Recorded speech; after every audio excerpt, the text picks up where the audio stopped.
Good morning, everybody. Good morning, sir. Good morning, sir. Morning, sir.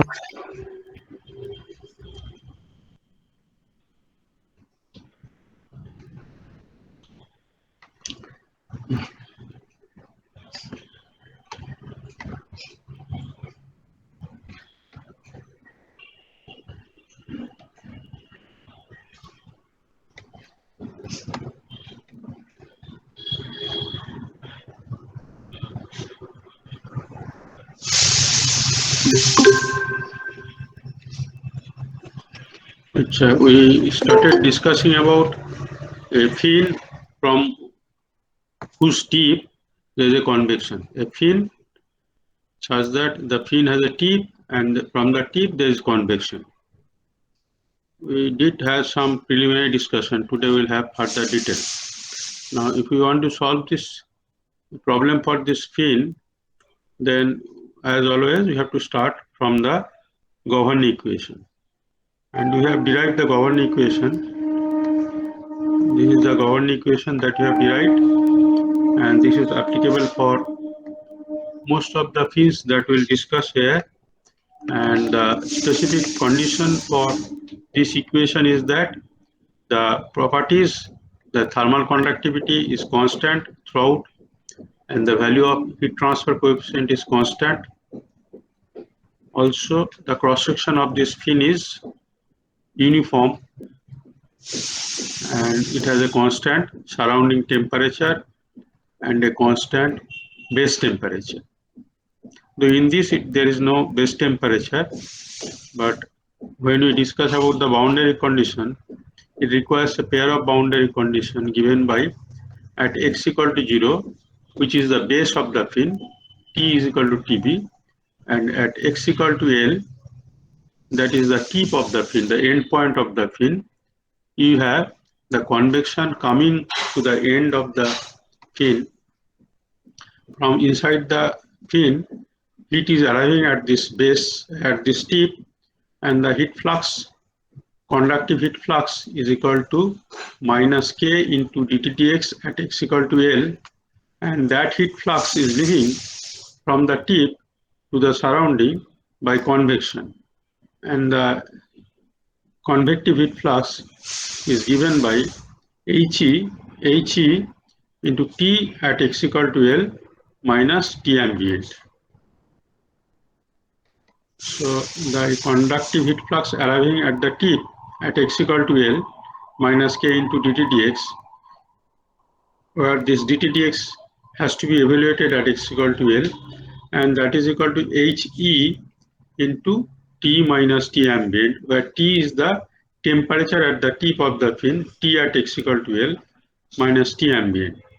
Now, one thing that is to be noticed over here is that the convection coefficient H is taken different from the rest of the fin surface. From the rest of the fin surface, we have taken the convection coefficient as H, and at the tip, you have taken a distinct and different value of H. That is why you have indicated with a different symbol HE. This HE stands for the H from the edge or tip of the fin. And in this, what is not given is we do not know the value of temperature gradient at the tip. Neither do you know the temperature at the tip, but we know that the temperature gradient and the temperature itself, they are connected through this equation, through this relation. So that is some kind of a convective boundary condition, also known as a mixed type boundary condition, that is given. So we have at our hand two given boundary condition. One, the temperature at the base. The other is the convection and conduction relation at the tip that is given. Now, why you have taken a different value of HE, that we'll discuss in course of time. For the time being, we take a different value of H at the edge, and this is perfectly in order, because to be very frank and to be very honest, the value of H is in fact neither uniform along the length, nor it is the same on the top surface and the value of H at the bottom surface, they are very much surface orientation specific. So as you change the orientation of the surface, the value of H also changes quite remarkably. So this is a horizontal surface facing upward. The bottom one is a horizontal surface facing downward, and the tip is a vertical surface facing sidewise. All these, they are expected to have different values of H. But if we start taking different values of H, then the equation becomes quite complex, and also the amount of additional accuracy that we gain may not justify the amount of additional complexity that we have to deal with. That is why, for the sake of simplification, without losing much correctness, people simplify this thing and assume that there is a uniform value of H that is prevalent over the entire fin surface, except what we have taken over here is a different value of HE. And that too, we'll see how we manage with this thing, or we'll be ultimately setting this HE equal to H. That we'll discuss in course of time. Now, just as in the previous case, here also, we straightaway we do not solve this equation in terms of T. Rather, we introduce another temperature theta that we can call it as the excess temperature over ambient. The fin temperature excess over ambient. The fin temperature is T and T ambient is TA. So T minus TA indicates the temperature excess of the fin, or fin temperature excess over ambient, and that we define it as theta. So because T is a function of X, so this theta is also a function of X, and whereas we take TA is a constant. So assuming theta equal to T minus TA, if we substitute this into the governing equation, then it becomes d2 theta dx square minus m square into theta is equal to 0, which is applicable within the span of the fin, within the domain of the fin, in between x equal to 0 and L. And similarly, we can also substitute this theta into the two boundary condition at x equal to 0, then theta becomes equal to Tb minus Ta, because at x equal to 0, theta is equal to T at x equal to 0, that is Tb minus Ta. So at x equal to 0, the boundary condition is Tb minus Ta. Let us call that as equal to theta b. And similarly, if we take the other boundary condition at x equal to L, then instead of dt dx, or if we substitute this T is equal to theta plus Ta, we get minus k into d theta dx equal to He into theta at x equal to L. So we have the complete set of what we call governing equation, d2 theta dx square minus m square theta equal to 0, and also we have the boundary condition as I have stated at x equal to L, theta equal to theta b, and at x equal to 0, theta equal to theta b, and at x equal to L, it is minus k into d theta dx is equal to He into theta. Now, solving for this equation, we get the general solution as equal to theta is equal to C1 e to the power minus mx plus C2 into e to the power mx. In fact, any one of them is a possible solution for this equation. If we substitute theta equal to C1 into e to the power minus mx, it satisfies. If you substitute plus mx also, it satisfies. So a more general solution can be a combination of both the solutions and with a linear coefficient multiplier. So the general solution is theta equal to C1 into e to the power minus mx plus C2 into e to the power plus mx. Now we require to know what is the particular value of C1 and C2 for a particular problem given by a known value of Tb, a known value of He. If you know Tb, He, then that problem becomes specific, and for that specific problem, what is the solution for temperature distribution, that we can find out. Now, if we substitute the first boundary condition, that is at x equal to 0, theta equal to theta b, then if you substitute it into this equation 3, what you get is that x equal to 0, this becomes e to the power 0 is 1, this becomes e to the power 0 equal to 1. So theta b becomes equal to c1 plus c2. Theta b becomes c1 plus c2. So we get one equation in terms of c1 and c2. We require to have another equation in terms of c1 and c2 such that we can find out the values of c1 and c2. And once we get the values of c1 and c2, then we get the complete solution for theta, and then we can get the solution of t, and then we can get other things like the heat transfer from the fin, the efficiency of the fin, the effectiveness of the fin, all these parameters. Now, if you substitute the second boundary condition, and that will be at x equal to L, that is at the fin t minus k into d theta dx is equal to he into theta. So now, what is the value of d theta dx? If this is our theta, then d theta dx will be equal to minus m into c1 into e to the power minus mx plus m into c2 into e to the power mx. So at x equal to L, d theta dx becomes equal to minus k into minus c1 into m. This m comes from here into e to the power minus mx. At x equal to L, it becomes e to the power minus ml. Then the derivative of the second term will be equal to c2 into m into e to the power ml. c2 into m into e to the power ml whole multiplied by minus k. So this bracketed term is your d theta dx at x equal to L and multiplied by minus k.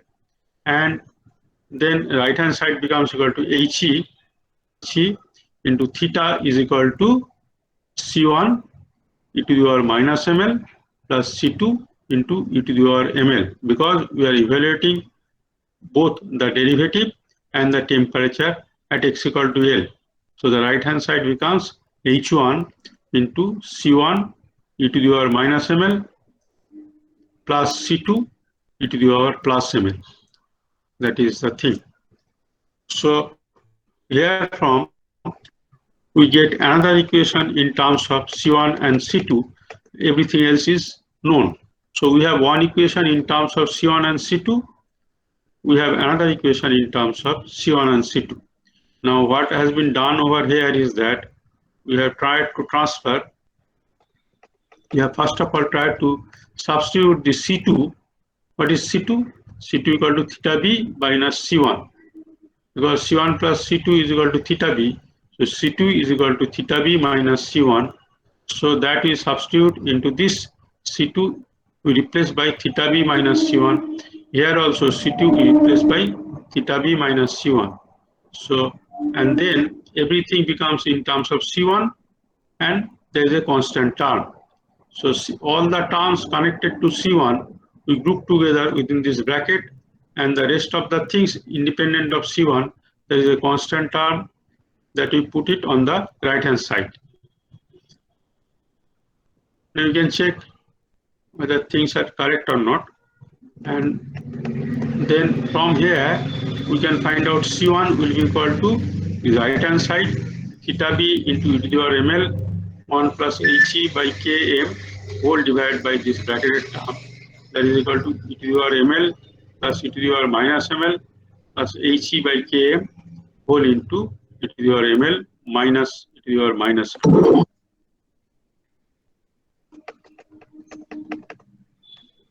Now, having found out this C1, we can find out C2 also.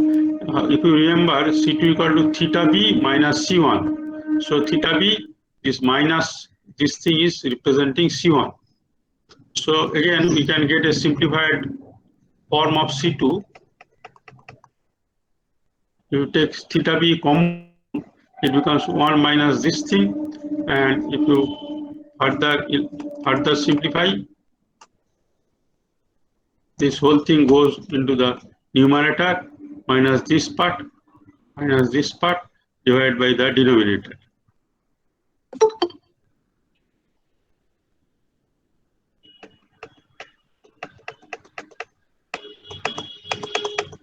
So here again, what you get is that if you take a e to the power minus ml common and theta b is there, then you have 1 minus he by km, and the denominator is the same as that for C1. C1 and C2 both have the same common denominator.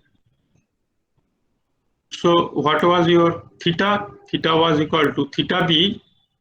Theta was equal to C1 into e to the power minus mx plus C2 into e to the power mx.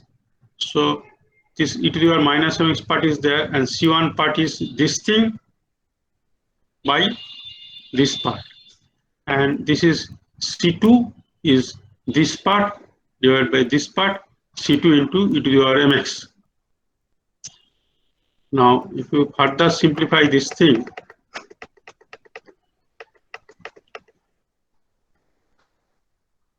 the same thing has been written twice, I don't know why. Now if you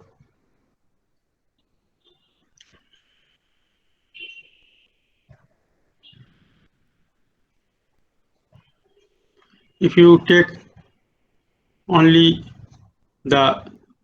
this part e to the power ml into 1 into e to the power minus mx, then it becomes e to the power ml minus x, e to the power m l minus x. Similarly, from the second part, that is, if you take this part into this part, it becomes e to the power minus m into l minus x. So you have these two terms coming from product of this into this plus this e to the power minus ml into 1 into e to the power mx, and the other term comes from, if you take this term he by km,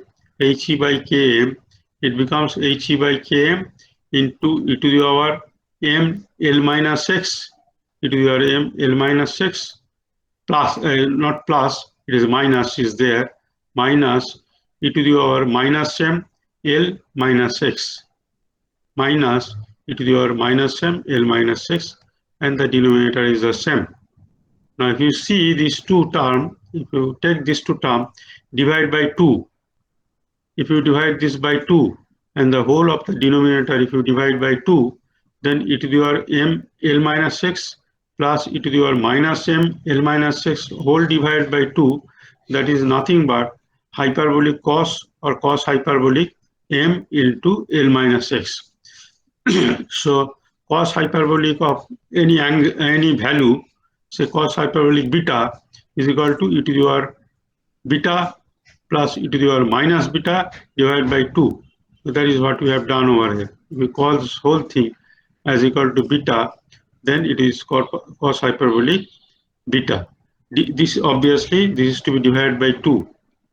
And similarly, if you see this thing is he by km, this whole thing divided by 2 becomes equal to sine hyperbolic m into l minus x. For cos is a positive, and sine will come when these two are having a negative in between. So is cos hyperbolic m l minus x. This is he by km sine hyperbolic m l minus x. And if you have divided this also by 2, it becomes cos hyperbolic ml or hyperbolic ml plus he by km sine hyperbolic ml.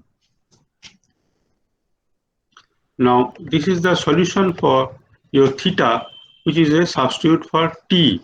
What is t? Or what is theta? Theta equal to t minus ta. So t minus ta is equal to tb minus ta whole into this. Now t minus ta, if you bring ta on the other side, so T, the temperature distribution along the length of the fin T, becomes equal to Ta plus Tb minus Ta into whole of this bracketed term. So this is the solution for your temperature distribution.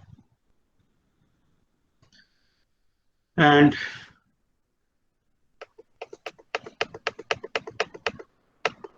if you want to find out the heat transfer rate from the fin, what is that equal to? The heat transfer rate from the fin is equal to minus Ka dTtx at x equal to 0. What does it represent?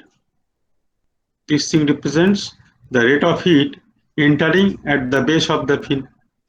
The heat loss from the surface of the fin is nothing but the heat which is the rate of heat which is entering at the base of the fin, because we have taken a fin which is under steady state and there is no internal heat generation. So whatever is the heat loss from the fin under steady state, that should be compensated by the rate of heat entering at the base of the fin. Now the rate of heat entering at the base of the fin is given by minus K into the cross-sectional area of the fin, which is the same throughout the length of the fin, and that is A. So minus K into A into the temperature gradient at x equal to 0. Now from here we can find out the temperature gradient. That will be equal to how much? dTtx will be equal to minus m into sine hyperbolic L minus x, because we are evaluating at x equal to 0. So ultimately this x becomes equal to 0. So it becomes minus m sine hyperbolic ml. Here it becomes He by km minus m cos hyperbolic ml. So we have at the numerator sine hyperbolic, that minus m into minus k becomes equal to plus. So you have k minus KAM, and what is m? M equal to square root of pH by Ka. So this Ka cancels partly with this square root of K. It becomes square root of Ka into pH. So it is pH Ka square root of pH K into this Tb minus Ta into sine hyperbolic ml plus He by Km into cos hyperbolic ml whole divided by cos hyperbolic ml into He by Km sine hyperbolic ml.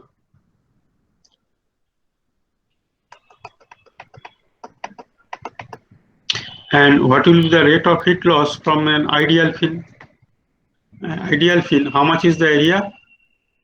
The lateral surface area is perimeter into length into the corresponding heat transfer coefficient at H into Tb minus Ta.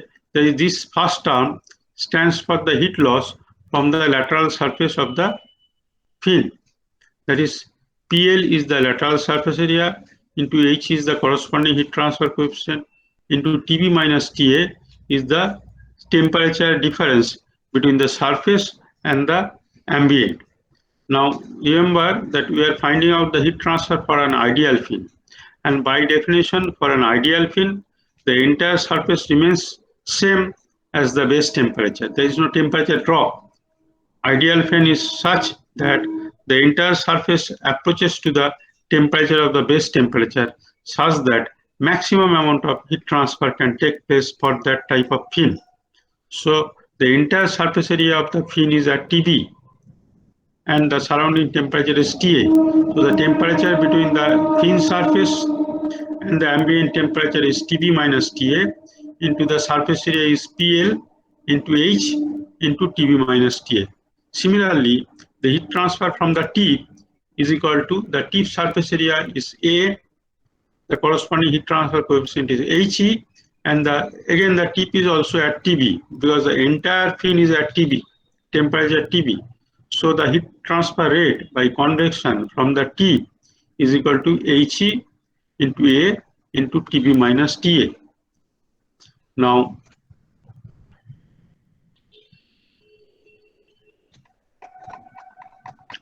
what will be the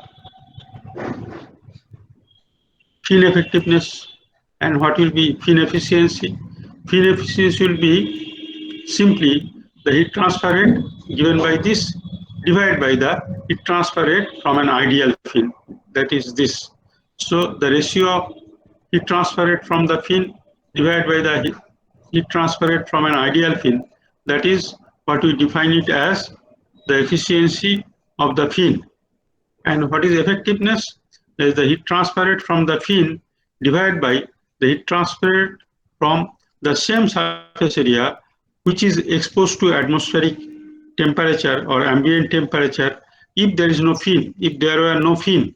So we simply call it as Q dot A, Q dot unfinned. So what is the unfinned area? That would have been equal to P, not P, but that area is A, that area is A, and if the heat transfer coefficient is H into the surface temperature was TB minus TA. So the heat transferred from an equal amount of area which has been now blocked by the attachment of the fin. The area which has been blocked is A, the cross-sectional area of the fin, into the heat transfer coefficient into TB minus TA. TB is actually the base temperature which comes from the TB as the wall temperature. The wall temperature was previously at TB, and to that we have attached a fin. So naturally we can expect that with a plus minus of very small value, the base temperature of the fin will be equal to the same as the wall temperature. So TB is taken as the wall temperature, or rather you can say wall temperature is equal to TB. So again here you see that it becomes equal to P into K divided by square root of HA. So again what we can see is that the effectiveness is the first and foremost thing to be considered for a fin, that how much is the enhancement of the heat transfer because of attachment of the fin. We should be very careful and we should first check whether this value is, what is the magnitude of this value. If this is sufficiently greater than 1, then only the use of the fin gets justified. But if it is very close to 1 or equal to 1, then the fin has no effect. Whether there is a fin or not doesn't matter. And the worst thing that can happen is that if after attachment of the fin, the heat transfer rate is now less than when there were no fin. So the worst thing that is to happen is if effectiveness becomes less than 1. Now for effectiveness to be greater than 1, what we can get is that if you see this value, then if we have a fin that has a large perimeter and a very small cross-sectional area, then P by A, this will become large. And we should try to use a fin that is a high conductivity material. The material of the fin should have a high conductivity, and the fin should be used in a situation where the value of H is very small. And if the value of H is very small, then it is expected that there is a possibility that this will be greater than or much greater than 1.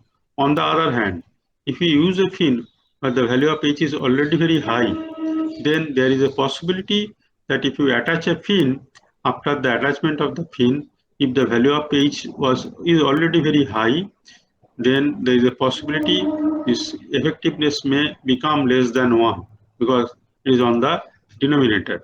So it may cause a low value of effectiveness, meaning that the fin use will be extremely undesirable. It is altogether undesirable. So that is the pointer that it shows that when should you use a fin, and if we want to use a fin, what should be the kind of material that we should use. That we should use a material that will have a high conductivity. And regarding the geometric aspect also, it points that the geometry should be such that it must have as large perimeter as possible and as small cross-sectional area as possible. And regarding efficiency, it will be simply this Q dot fin by this thing.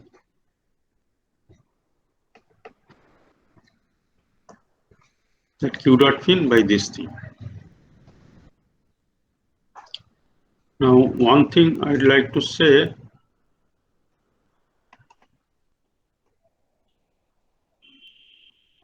this has been further simplified because what has been done over here is, see, this is already, you see, there is a K and pH part is there. pH, K, all these parts, pH cancels with this pH, so it becomes square root of pH. and if you bring this Ka by over here, it becomes equal to square root of,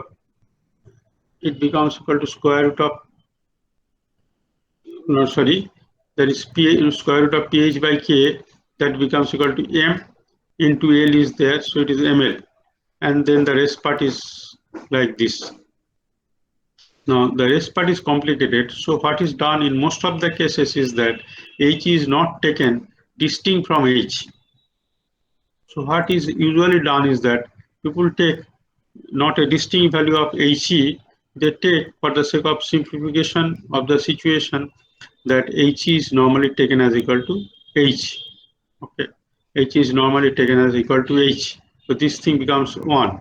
This becomes HA by PK, something like that. Now, if you may say that ultimately if people take He equal to H, then why at all we take a different value? If you take a different value, you have a choice to take a different value. And if you want to take the same value, you can take that thing. There is another advantage. Another advantage is that suppose you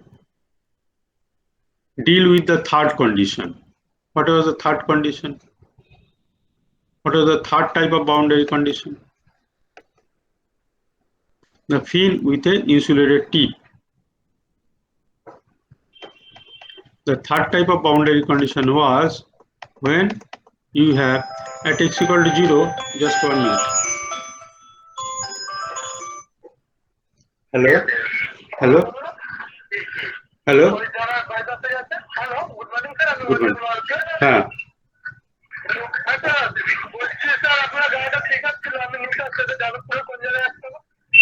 Jadavpur ইউনিভার্সিটিতে আসুন, আমি একটা class নিচ্ছি, আমি বলেছিলাম 10:30টার পরে phone করতে। যাদবপুর ইউনিভার্সিটিতে 4 নম্বর গেট দিয়ে ঢুকবেন, 4 নম্বর গেটে জিজ্ঞেস করবেন যাদবপুর ইউনিভার্সিটির 4 নম্বর গেটে আসবেন, যাদবপুর ইউনিভার্সিটির 4 নম্বর গেটে আসবেন। হ্যাঁ,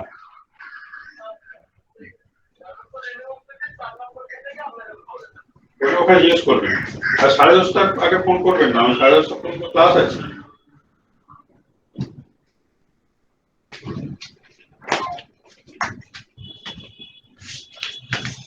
Now, the boundary condition at the base is same, x equal to 0, t equal to tb.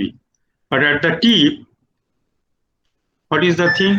At the tip, it is the heat flux is equal to 0, minus k into dt dx equal to 0, because the tip is insulated. If the tip is insulated, then the heat flux will be 0. That heat flux is given by minus k into dt dx equal to 0 at x equal to L. But the conductivity of the fin material is not 0. So only way it can happen is if dt dx equal to 0. So insulated tip effectively means at the tip your dt dx has to be equal to 0, or rather as a whole minus k into dt dx has to be equal to 0. Now you just see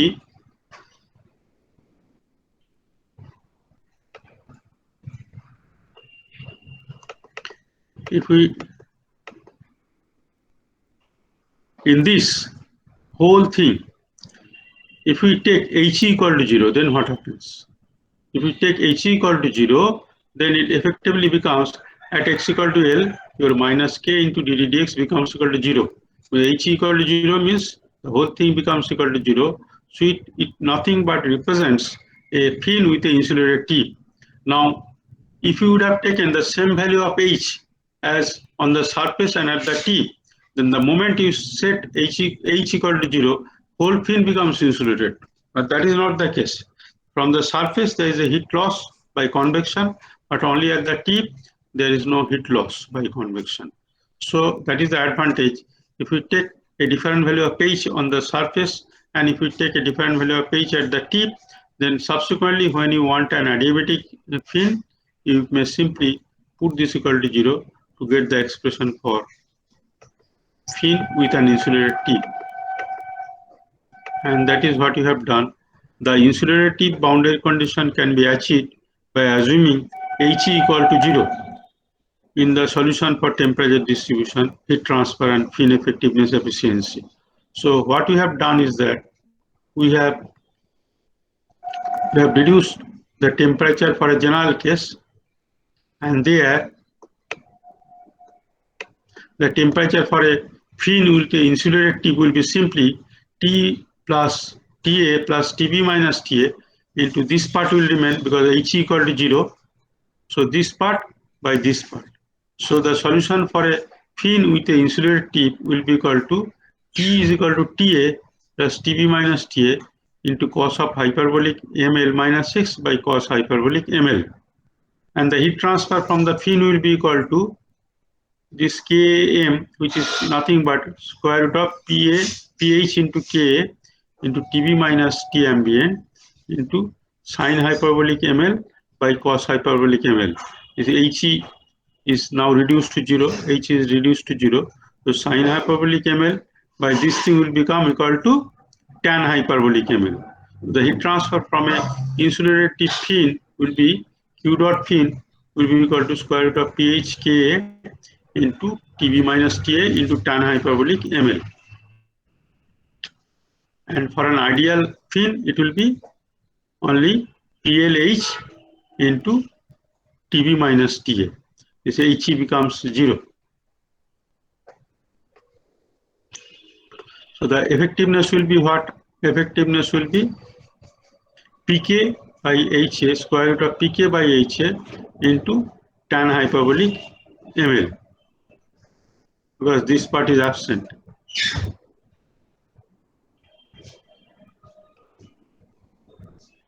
Efficiency will be what? Efficiency will be tan hyperbolic ml divided by ml. So all these things can be derived once you derive the heat transfer with a convection.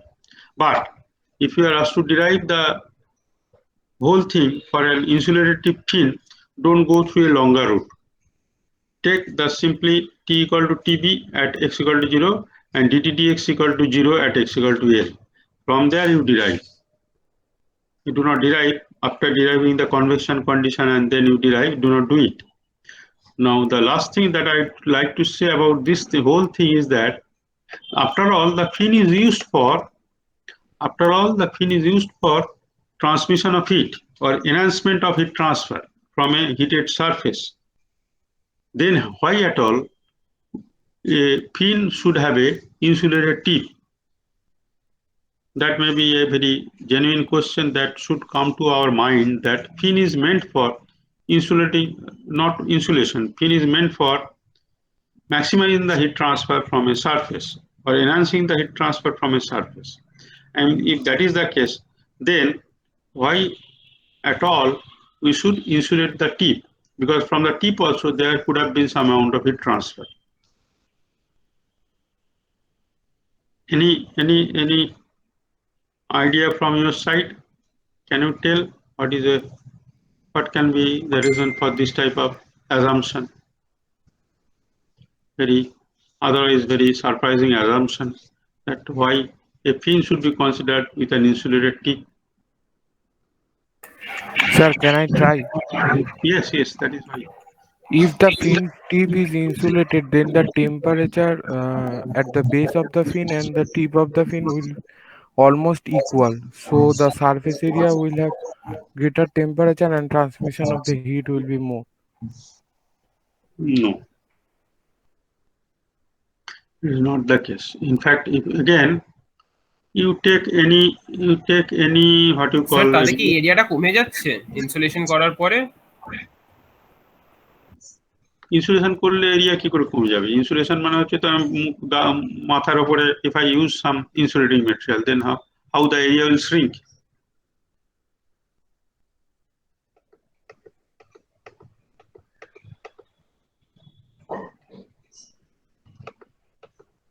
The nature of the distribution will be, because it is exponential, things are there, na?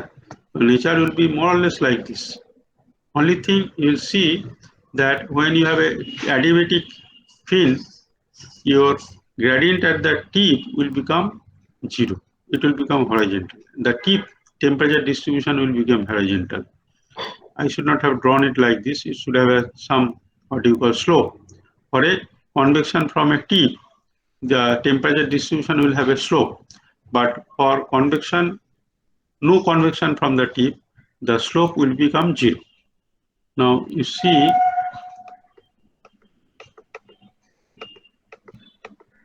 you just see this thing. Let us take the case of an array of this type of things. Okay, this type of tubes all inserted within a common this type of thing, plate. Now these are acting as, these surfaces, they are acting as fins. Now what we have done so far is that we have taken a very simple case of a wall. We have a wall which is at a common temperature TB, and from that wall is protruding a fin. Now here, what is the wall? This is a wall, this is a wall, this is a wall, these are all acting as wall, and the space in between is acting like a fin.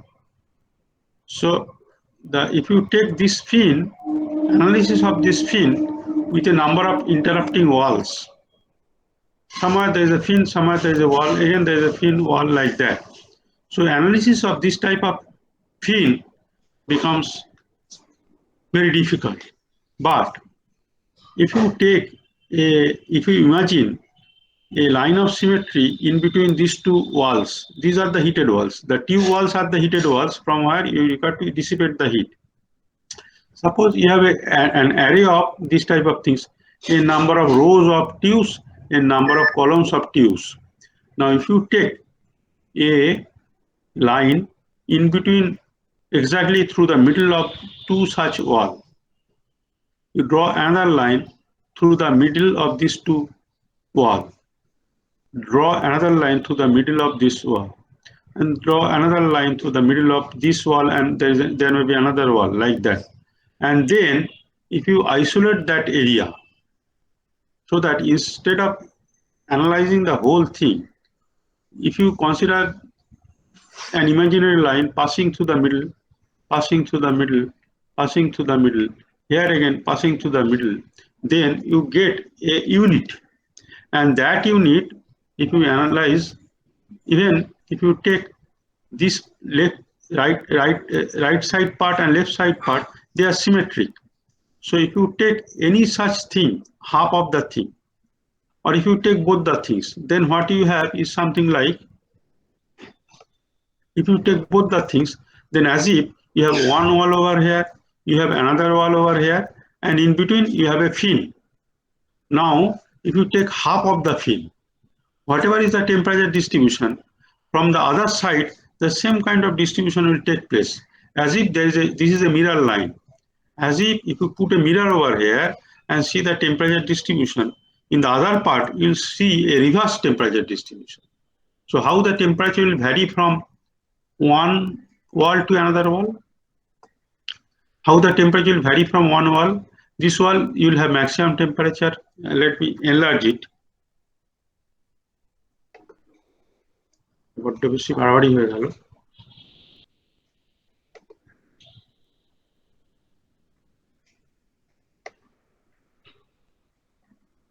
কোথায় গেল?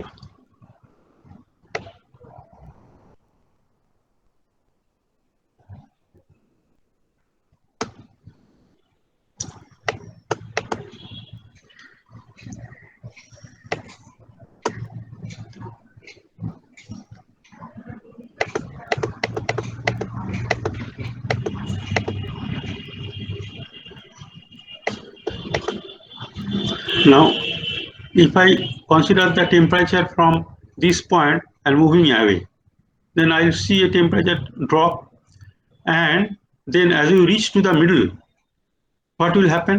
Then from that point onward, there will be a temperature rise. So it will be actually a symmetric temperature distribution. Starting from the highest temperature on one wall, it will decrease as you move away, and as you reach to the midpoint, that will be the minimum temperature, and from there again it will rise to the next wall temperature, because this and this wall, they will be almost have the same temperature. So instead of analyzing the whole of this flat part, if you analyze only the half part, then whatever is the temperature distribution in one half, in the other half it will be a mirror image of the temperature distribution. So the temperature distribution will be, first it is decreasing and it will reach to the middle with a minimum temperature, then it will increase. And if you see the slope at the midpoint, it will be 0. So slope at the line of symmetry, it will be 0. Slope at the line of symmetry, it will be 0. So whatever the heat dissipation, it will take place from the base up to the midpoint upward, and then at the tip there is no heat left kind of thing, because there is a temperature reversal. And at the point of reversal of temperature, the gradient will be 0. The slope will be 0, because that will be the minimum temperature, and from that point beyond, there will be a rising temperature. So at that point where it decreases from a maximum to a minimum to again a maximum, and at the point of minimum, the temperature gradient will be 0. So by virtue of the physics of the problem, that point will act as the insulated point. So that is why this type of repetitive fins are more in use than use of a stray one singular fin. So this type of, whenever you have a repetitive boundary condition, whenever you have a symmetric boundary condition, at the point of symmetry or at the line of symmetry, the things will become, the gradient of the things will become 0. Can you follow what I said? How do I analyze? I will analyze not the whole of the plate. I will analyze only one unique symmetric unit. That is, unique symmetry will be coming from midpoint to this, and whatever is happening from wall up to the midpoint, the same thing repeats over here, everywhere.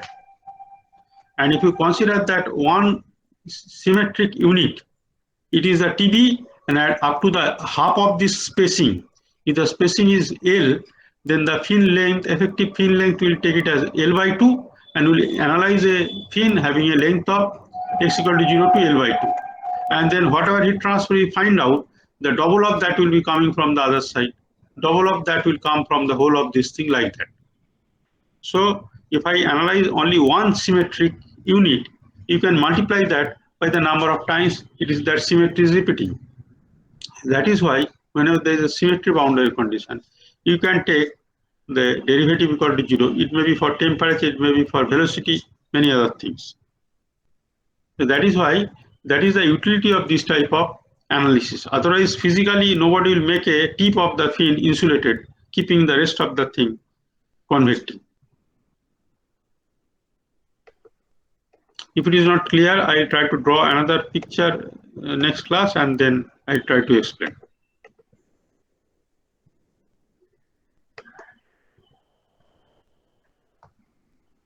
Let me see what is there. I don't think there is any further thing in the fin part.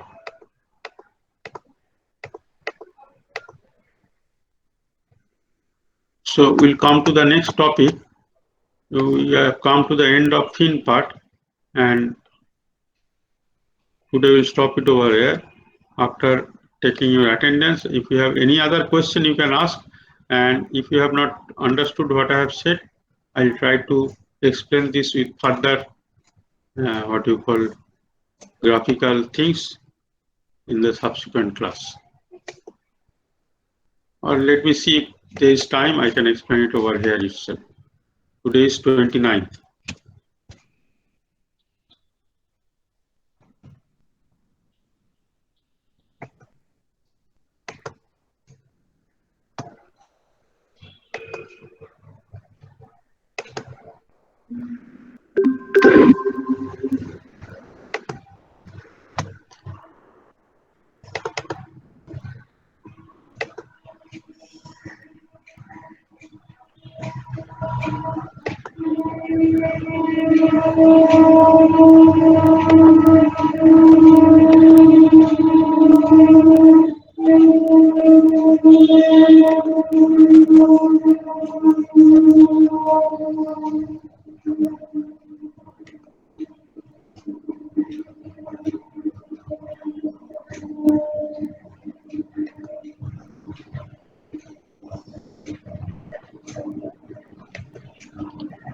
Roll 50, Rishabh.